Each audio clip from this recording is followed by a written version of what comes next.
E aí, pessoal, tudo bem? Prontos para mais um mergulho profundo? Preparadíssima. Hoje a gente vai se aventurar pelo mundo dos sonhos. Ah, os sonhos. Os sonhos. E para nos guiar nessa jornada, vamos recorrer a um dos maiores exploradores da mente humana, Quem? Sigmund Freud. Freud. Uau! E vamos usar como bússola um dos seus livros mais importantes. Conferências Introdutórias sobre Psicanálise. Ah, obra-prima. Nessa obra, o Freud ele mergulha a fundo na natureza dos sonhos, buscando desvendar os seus mistérios e significados. E bota mistério nisso, né? Desde sempre, os sonhos eles fascinam e intrigam a humanidade. Verdade. As civilizações antigas elas já davam uma enorme importância aos sonhos. Eles acreditavam que os sonhos eram mensagens dos deuses. Portais para outra dimensão. Premonições do futuro. Mas aí, com a ascensão do pensamento científico, A coisa mudou. os sonhos eles passaram a ser vistos como Fenômenos aleatórios. nem significado. Produto do acaso. Só que o Freud ele discordava dessa visão. Totalmente. Ele revolucionou a forma como a gente entende os sonhos. Ele trouxe sonhos pro divã. Literalmente. Para ele, os sonhos eles não eram apenas um amontoado de imagens sem sentido. Mas sim, manifestações do nosso inconsciente. Janelas para os nossos desejos mais profundos. Medos. Traumas. E conflito. Freud, ele comparava os sonhos com hieroglifos. Hieroglifos da mente. Mensagens codificadas. E precisavam ser decifradas. Exatamente. Mas como decifrar esses hieroglifos? Boa pergunta. Como a gente pode ter certeza de que os nossos sonhos realmente significam alguma coisa? É aí que entra a psicanálise. A Freud, ele desenvolveu um método. Um método de interpretação dos sonhos baseado na livre associação. A ideia era que, ao analisar os elementos do sonho, E as emoções que eles despertavam, a gente podia desvendar os seus significados ocultos. se conectar esses significados com a nossa vida. Com os nossos desejos, medos, conflitos. Por exemplo, você sonha que está voando. O que isso poderia significar? Depende. Pode ser um desejo de liberdade. De se livrar das amarras. De alcançar novos horizontes. De transcender os limites da realidade. Mas também pode ser um medo de altura. Ou uma sensação de insegurança. De perda de controle. Então, a interpretação do sonho, ela depende do contexto. Da história de vida do sonhador. Das suas experiências. Das suas emoções. Mas o Freud, ele também identificou alguns padrões. Padrões nos sonhos. Ele observou que certos símbolos, Certas imagens. certas narrativas, Se repetiam com frequência. independentemente da cultura, Do gênero. da idade, Ele chamou esses símbolos de... arquétipos, e acreditava que eles representavam elementos universais da psique humana. que legal. Você pode dar alguns exemplos? Claro. A casa, por exemplo. Essa casa. A casa, ela é um símbolo muito comum nos sonhos. E o que ela representa? Ela pode representar o próprio corpo do sonhador. Interessante. Os cômodos da casa. Os como? Eles podem representar diferentes aspectos da personalidade. Entendi. Por exemplo, o porão. O porão. O porão ele pode representar o inconsciente. Céu. O sótão. O santo. As memórias do passado. Fez sentido. A água também é outro símbolo recorrente. Água. E que ela significa? Ela pode representar a vida, A vida. as emoções, o inconsciente. Interessante. As viagens também. Viagens. E as viagens, elas podem simbolizar a jornada da vida. Os desafios. Obstáculos. As transformações. Aquilo é. Mas é importante lembrar que O quê? a interpretação dos sonhos, ela não é uma ciência exata. Não tem receita de bolo. Cada sonho é único. Cada pessoa é única. E a gente precisa levar em conta todos os elementos. O contexto. As emoções. As experiências. Para poder decifrar o seu significado. É como montar um quebra-cabeça. Um quebra-cabeça fascinante. É. Que nos revela os segredos da nossa própria mente. Exatamente. Demais. Voltamos. E aí vamos continuar nossa viagem pelo mundo dos sonhos com Freud. Uai. A gente estava falando sobre os sonhos como realização de desejos. Isso. Mas aí me veio a pergunta. Qual? Será que todos os desejos são criados iguais? Ótima pergunta.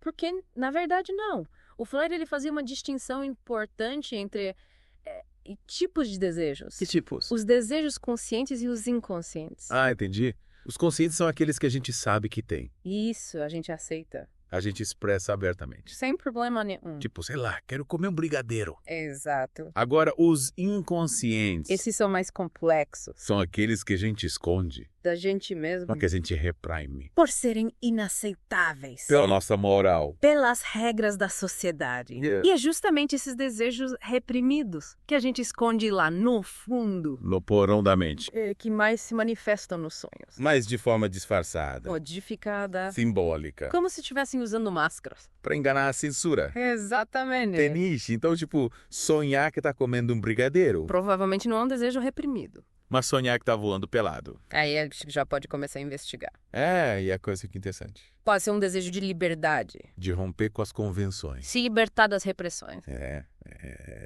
Mas e os outros elementos do sonho?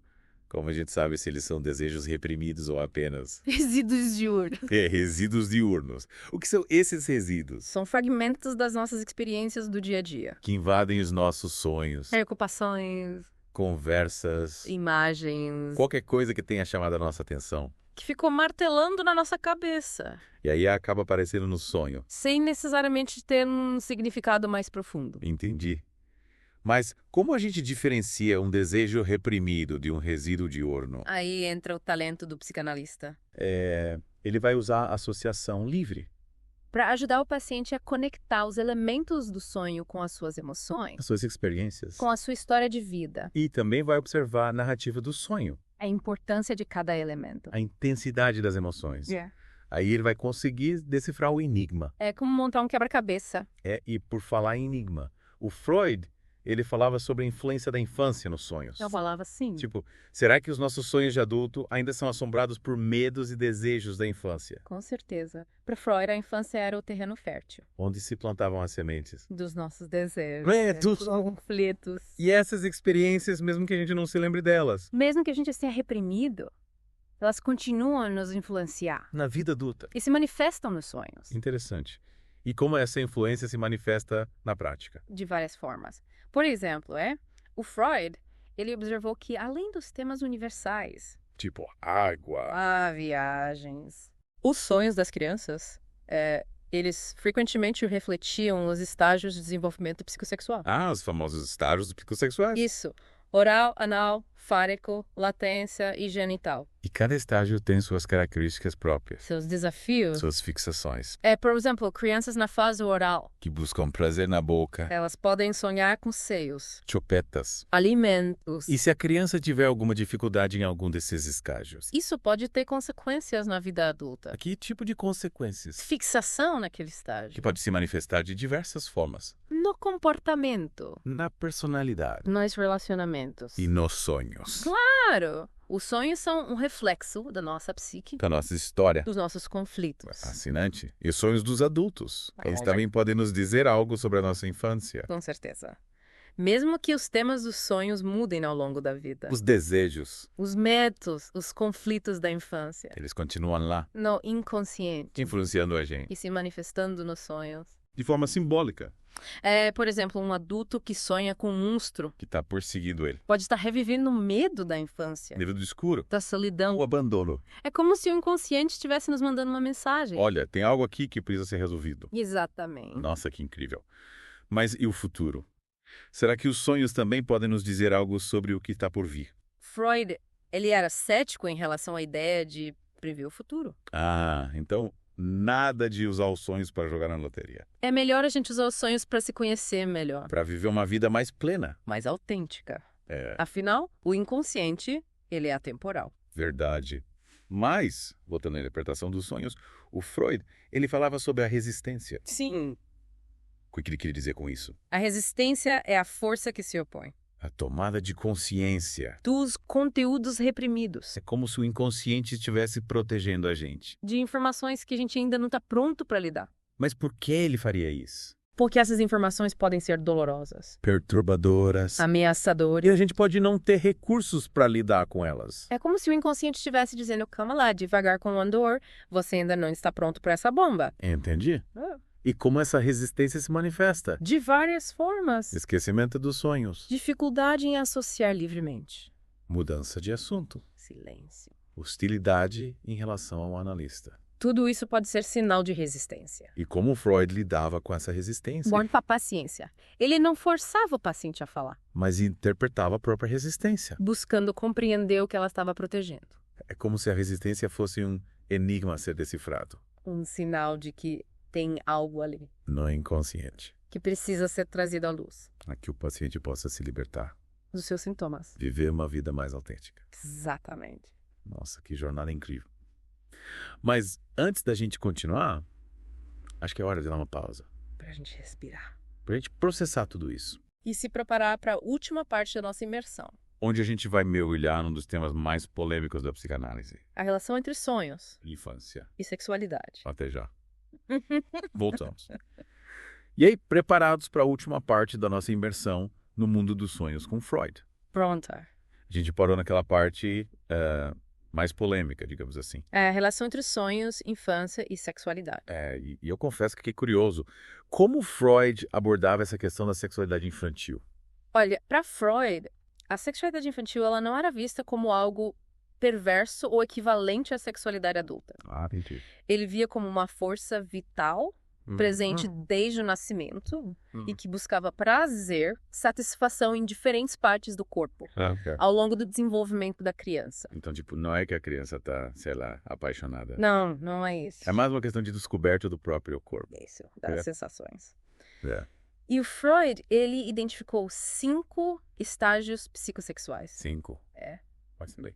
Oral, anal, fálico, latência e genital. Nossa, quanta fase. O que acontece em cada fase? Em cada estágio, a libido, que é a energia vital que impulsiona nossos desejos, ela se concentra em uma zona erógena específica, buscando satisfação. Através de atividades. Como sugar, murder, controlar os esfíncteres, explorar os genitais. Como é que sei?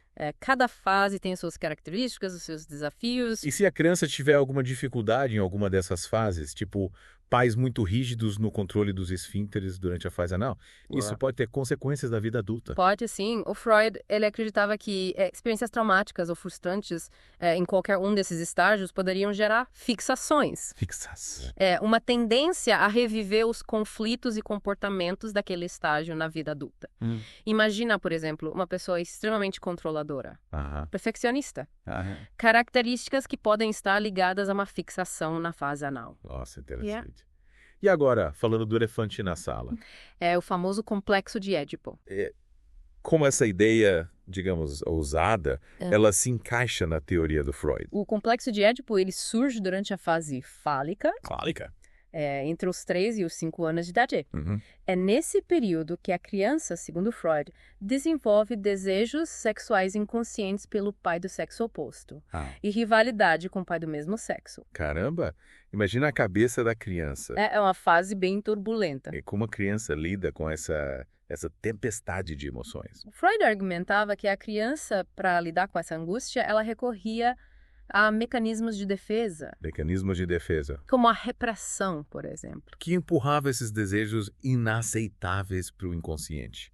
Tá, mas esses desejos reprimidos, eles simplesmente sumiam? De jeito nenhum. Ufa. Eles continuavam lá, no inconsciente, influenciando a vida adulta. Mesmo que a gente não se lembre deles. Mesmo que a gente não se lembre. Eles se manifestam de forma disfarçada. No sonho. No sonho. Nos sintomas. Nas escolhas amorosas. Caramba. E como Freud interpretava os sonhos que, digamos, denunciavam a presença do complexo de Édipo? Freud, ele buscava uma compreensão da função do sonho na dinâmica psíquica do paciente. Certo. Sonhos com figuras de autoridade, por exemplo. Eles poderiam representar a figura paterna internalizada com suas regras, expectativas e proibições. Então, tipo, sonhar que está sendo perseguido por um gigante com cara de bravo. Pode significar que você está lutando contra as expectativas do seu pai. Nossa. Mas, como o complexo de Édipo se resolvia? A resolução do complexo de Édipo ela é um processo gradual, que depende da interação da criança com os pais e da construção da sua própria identidade sexual. Sei. Para superar o complexo, a criança precisa renunciar aos seus desejos incestuosos e se identificar com o pai do mesmo sexo. Assimilar seus valores e papéis sociais. É como se a criança dissesse, ok, já que eu não posso ter a mamãe só pra mim, vou me tornar como o papai e encontrar alguém parecida com ela. Esse aí. E tudo isso se reflete nos sonhos, né? Com certeza. Que jornada incrível. Mas, Confesso que ainda me sinto um pouco perdido. Muita informação, né? É muita coisa para processar. Mas o importante é a gente ter essa abertura para se conhecer melhor. Para mergulhar nas profundezas da nossa mente. E os sonhos, eles são um ótimo caminho para isso. É verdade. Com essa metáfora, a gente encerra o nosso mergulho no mundo dos sonhos com Freud. Espero que vocês tenham gostado da viagem. Que os seus sonhos sejam repletos de descobertas fascinantes. Até a próxima.